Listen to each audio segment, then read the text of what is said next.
Hai guys, apa kabar? Semoga kalian sehat dan sukses selalu dimanapun kalian berada, teman-teman. Guys, akhirnya Olimpiade Catur Dunia dimulai di Chennai 2022 dan Indonesia mengirimkan dua tim terbaiknya di kategori tim terbuka dan kategori wanita. Nah, kali ini RL Chess akan hadirkan permainan dari kategori wanita di mana Irene Karisma Sukandar memimpin kemenangan Timnas Catur Putri Indonesia atas tim Honduras, teman-teman. Nah, Indonesia sendiri di kategori wanita diunggulkan di peringkat 32, sementara lawannya di peringkat 112. Nah, walaupun berbeda sangat jauh ya, tapi kita tidak boleh meremehkan, teman-teman. Dan saya akan hadirkan permainan terbaik dari Irene Karisma Sukandar yang membuka keran kemenangan Timnas Catur Putri Indonesia yang berhasil menang pada akhirnya 4-0 melawan Honduras. Irene memegang buah putih melawan Viana Valeria di meja 1.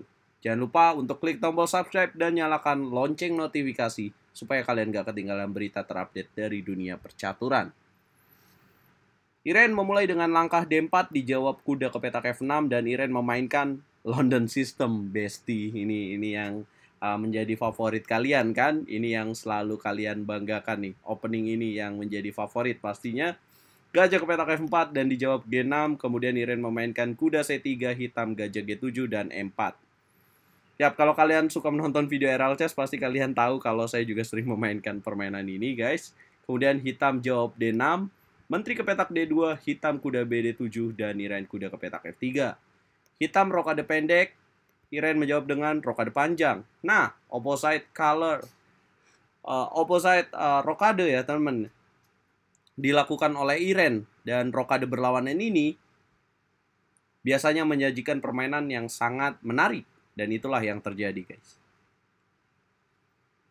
Viana Valeria melanjutkan dengan langkah A6 dan ini jelas sangat lambat ya untuk serangan bagi pemain hitam. Biasanya pemain hitam akan menyerang dengan C6, kemudian B5, dan B4 seperti ini. Tapi dengan pilihan A6 ini menguntungkan bagi putih karena putih langsung mendobrak dengan langkah E5. Hitam kuda E8, Irene lanjutkan dengan gajah H6, boom. Serangan ke sayap raja mulai dilancarkan. Hitam respon dengan C6, lagi dan lagi ini makin melambatkan serangan dari sisi pemain hitam ya teman-teman, dan ini menguntungkan bagi pemain putih. Irene lanjutkan dengan serangan dari jalur H4, boom. Kemudian kuda ke petak B6, putih H5, boom. Ya, serangan dari Irene seperti tidak direspon ya oleh hitam. Hitam terlalu lambat merespon ini sehingga yang terjadi berikutnya hitam gajah F5, putih gajah makan G7, raja makan G7, pion H makan G6.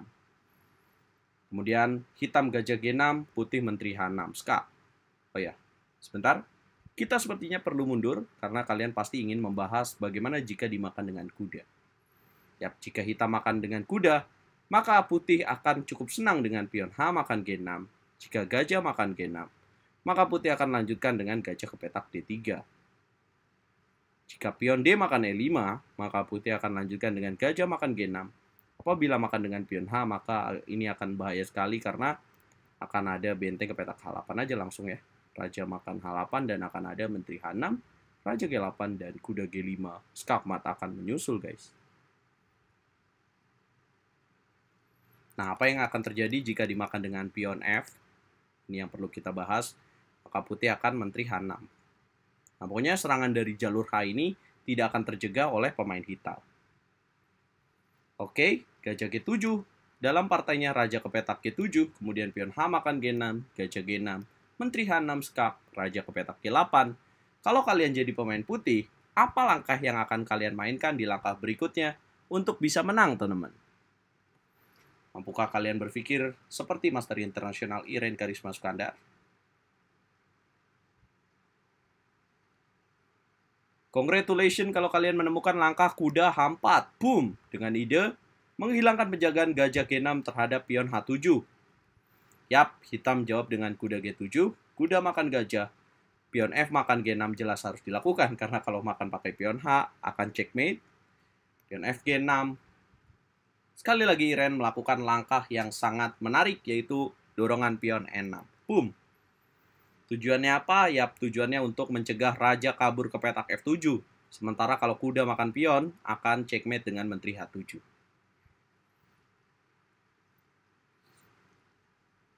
Ya, kemudian hitam kuda ke petak H5.